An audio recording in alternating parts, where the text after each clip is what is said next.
కుటుంబం వర్ధిల్లుతుంది, కుటుంబం ఫలించేదిగా ఉంటుంది, కుటుంబము దేవుని ఆశీర్వాదాలతో మేళ్లతో నింపబడుతూ ఉంది. ఆ రీతిగా దేవుని యొక్క మేలులు పొందుకున్నప్పుడు ఈ కుటుంబము సంఘములో ఏ రీతిగా ఉండాలి, సంఘముతో ఎలాంటి సహవాసం చేయాలి అనేది మనం తప్పకుండా ఆలోచించాలి. ఎందుకంటే ఈనాడు లోకంలో మనం చూస్తున్నాం, ఒక వ్యక్తికి అనేక అవయవాలు ఉన్నాయి. ఏ అవయవానికి తగ్గట్టుగా ఆ అవయవానికి నిష్ణాతులైన డాక్టర్స్ మనకు అందుబాటులో ఉంటున్నారు.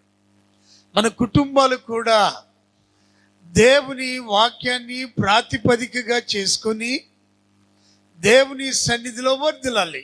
ఏ కుటుంబమైనా, ఏ వ్యక్తి అయినా, మరి అనేక వ్యక్తులు కలిసి ఒక కుటుంబముగా మలచబడి సమకూడి ప్రభులో ముందుకు సాగటం అవసరం.